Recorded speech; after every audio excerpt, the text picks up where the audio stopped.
everyone and welcome back to my channel. This is Erica from Confessions of a Homeschooler, and today we're going to be talking about how to do ribbing in your knit work.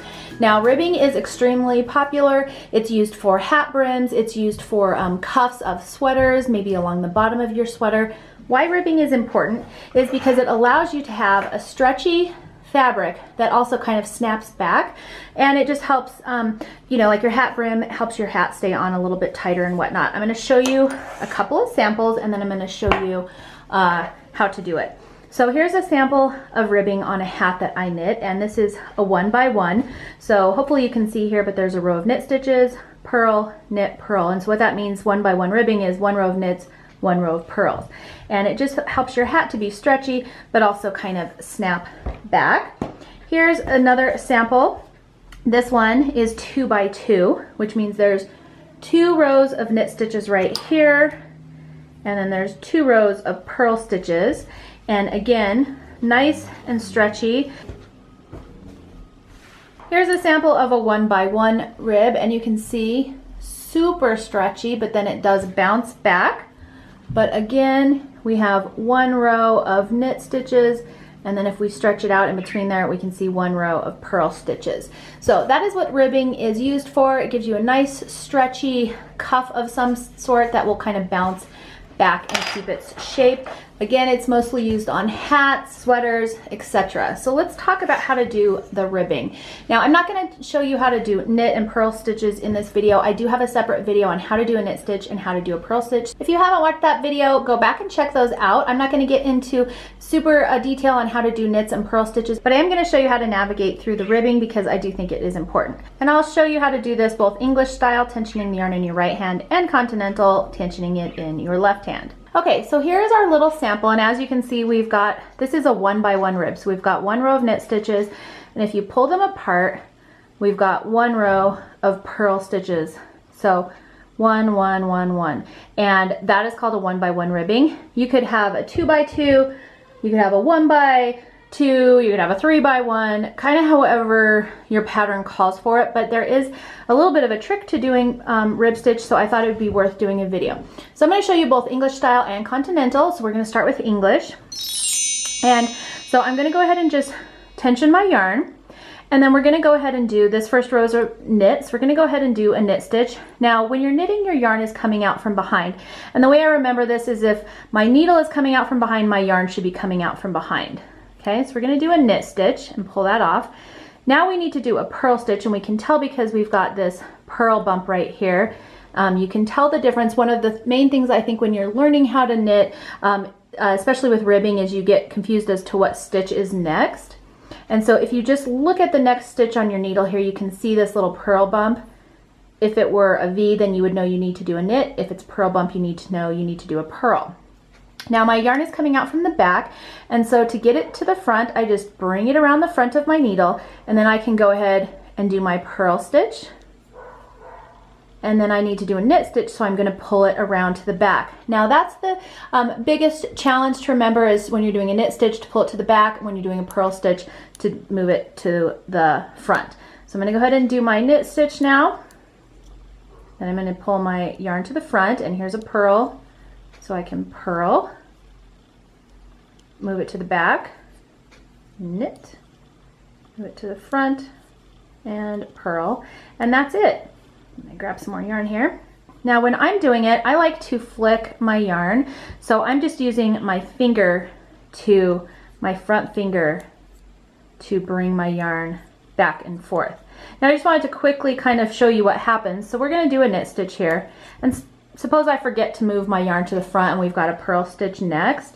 So I'm going to go to purl, and when I go to purl, all of a sudden you notice that I've got this funky business going on right here. So now essentially what I've done, if I don't notice that and I keep going, when I come back through, it's possible that I'm going to basically knit 3 stitches now when there should only be 2 on there. So let's undo that. You're essentially creating like an extra yarn over, and you'll be increasing your work, and so you definitely don't want to do that. So you can just undo it, move your stitch back to this side, fix it, and move on.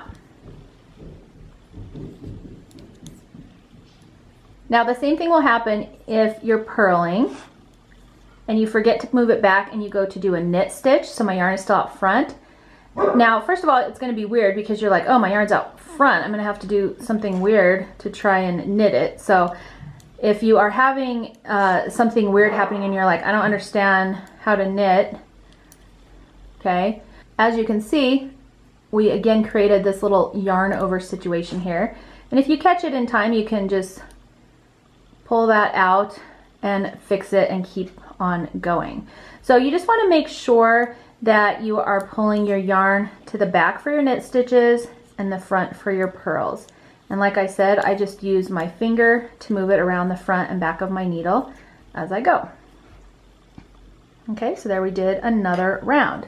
So now I'm going to show you the same technique, only we're going to work with Continental Style, which is tensioning the yarn in our left hand.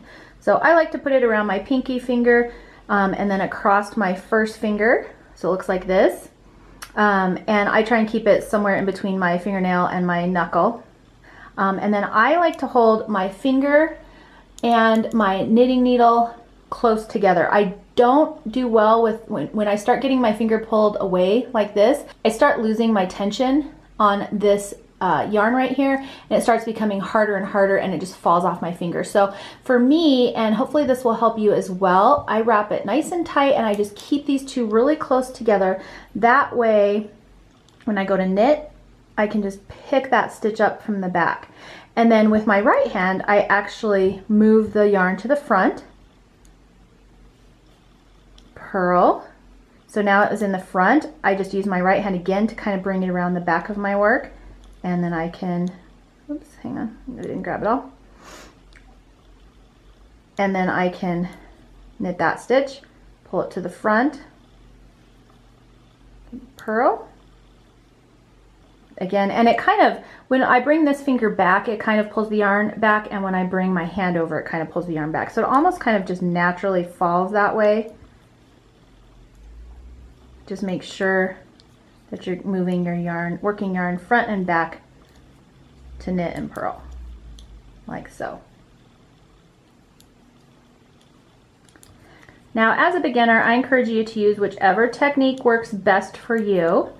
But I also would like to challenge you to try and learn both. It can be extremely helpful when you are doing color work to be able to tension yarn in both your right and your left hand. That way you can hold one in your right hand and one in your left hand and kind of work with both of them. And just keep practicing. And ribbing is a great way to practice learning those purl stitches. A lot of times people think purling is much more difficult than knitting, and it's just because it's usually the second stitch you learn. You usually learn the knit stitch first, and so it's just something that you need to practice. Once you get practice at it, I would say at this point I'm probably just as fast knitting or purling as I am knitting, and it just comes with time. And so maybe do one round with your right hand, one round with your left hand until you figure out which one works better for you. If it's too confusing, just maybe choose your dominant hand, like if you're right-handed, you know, maybe just go with that one first until you kind of start getting the hang of it. But there you can see we've done a few more rows of our ribbing stitch. It's pretty simple and straightforward. The main thing you need to do is to remember to, again, move your working yarn forward, behind your work for a knit stitch and in front of your work for a purl stitch. All right, and there we have another row.